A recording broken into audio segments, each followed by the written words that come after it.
Saya dengan berat sekali bagaimanapun situasi kondisi, oleh karena itu sebagai pilihan. Ketua Umum Majelis Ulama Indonesia atau MUI Miftahul Akhyar mengundurkan diri dari jabatannya. Miftahul telah mengirimkan surat pengunduran diri kepada pengurus MUI. Majelis Ulama Indonesia harus ditinjau kembali. Saya tidak nyinyir, tapi banyak sekali kejadian yang mempermalukan MUI. Yang terakhir adalah kasus Fikri Bareno. Allahu Akbar.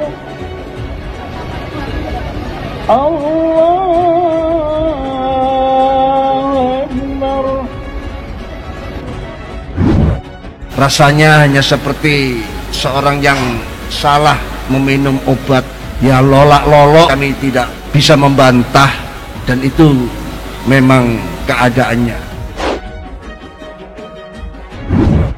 Pernyataan pengunduran diri tersebut diberikan saat memberikan pengarahan dalam rapat gabungan Syuriah Tanfiziyah PBNU di kampus Unusia Parung, Bogor, Jawa Barat sore tadi. Semua itu ada bayinahnya.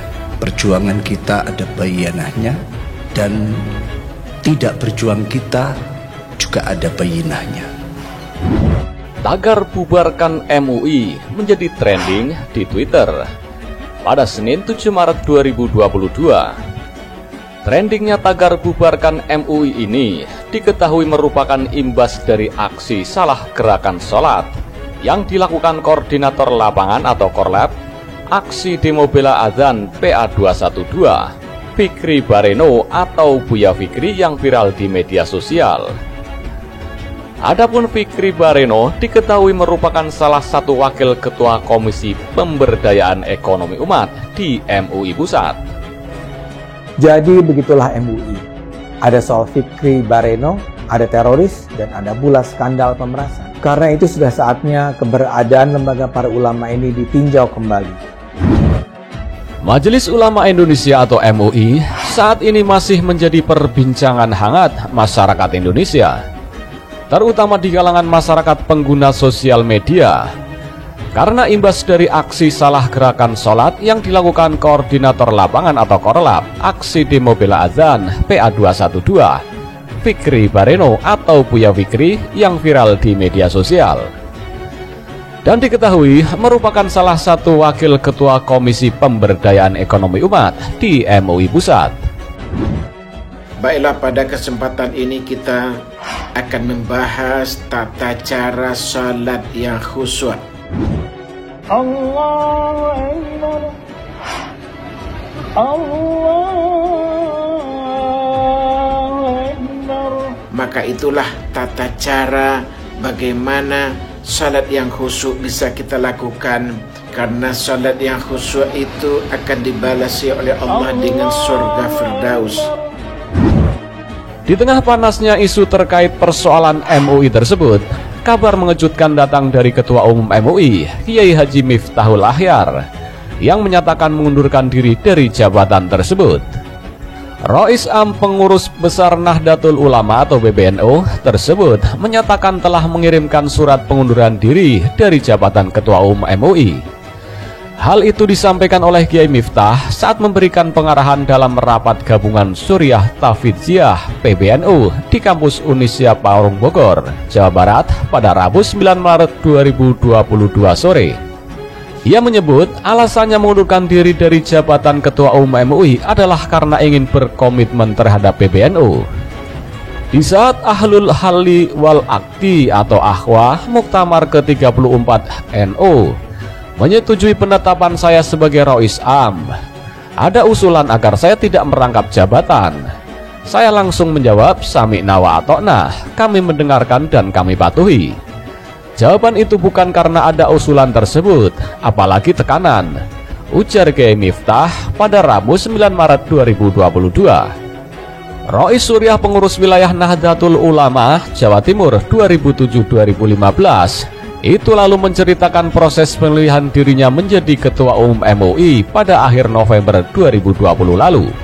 Menurut Kiai Miftah, hampir sejak 2 tahun sebelumnya dirinya dirayu dan diyakinkan untuk bersedia jadi Ketua Umum MUI. Semula saya keberatan, tapi kemudian saya takut menjadi orang pertama yang berbuat bid'ah di dalam NU. Karena selama ini Rois am PBNU selalu menjabat Ketua Umum MUI, jelasnya.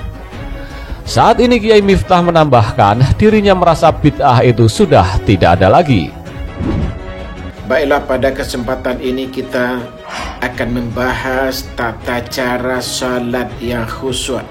Bagaimana organisasi seperti Majelis Ulama Indonesia bisa dengan mudahnya memasukkan orang dengan keilmuan seperti itu?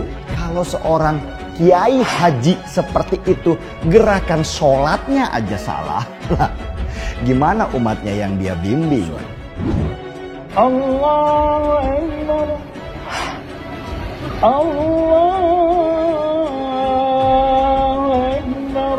Maka itulah tata cara bagaimana salat yang khusyuk bisa kita lakukan, karena salat yang khusyuk itu akan dibalasi oleh Allah dengan surga Firdaus. Seorang wakil ketua Komisi Bidang Pemberdayaan Umat di Majelis Ulama Indonesia ternyata adalah seorang yang pernah terlibat di organisasi terlarang HTI. Demi Allah, kami akan mati membela agama Allah. Siapapun orang yang membela Yakut akan berhadapan dengan umat Islam. Benar? Takbir. Inilah saatnya mengambil hak kita. Tangkap pengkhianat agama. Rekam jejaknya dibongkar netizen ketika dia tertangkap basah. Gerakan sholatnya salah waktu demo. Padahal dia sering menggunakan gelar Kiai Haji loh, juga buya dalam setiap kesempatan. Ini yang menggelikan sih. Untuk menyuarakan azan karena itu panggilan Allah. Takbir. As-salatu khairun minan naum. Azan yang berkumandang pertama anak kita terlahir adalah Allahu Akbar. Harus dijadikan menteri agama yang benar. Kenapa di zaman ini seperti ini? Takbir. Jawab. Toleransi ini kepada Jokowi. Kami akan marah bila Jokowi. Mudah-mudahan Allah tunjukkan turunkan bencana. Yang bersatu siap terima resiko. Orang ke jalan.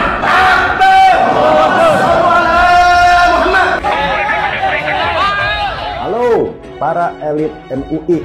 Jangan kira kalian bisa berlindung di balik label ulama. Karena ulama yang benar adalah mereka yang punya pengetahuan tinggi tentang agama dan punya akhlak yang tinggi juga terhadap sesama. Majelis Ulama. Dia ada kan cuma melihat Islam sebagai katakanlah terancam dari luar. Orang di Majelis Ulama itu nggak ada orang pinter. Semua bodoh-bodoh itu. Mereka itu tahu cuma hukum, terus itu administrasi dan lain-lain. Tapi kalau ilmu kehidupan itu nggak paham itu udah. Dan juga di dalam negara Indonesia banyak sekali orang yang mengembangkan paham yang sesuai dengan Pancasila. Islam dalam menghadapi atau merespons tantangan-tantangan atau gangguan dari luar itu punya dua cara, dua pendekatan. Satu pendekatan kultural, yang satu lagi ya juga nggak ada umurnya, pendekatan institusional atau kelembagaan. Dan pertanyaan terbesarnya adalah, lembaga apakah Majelis Ulama Indonesia itu?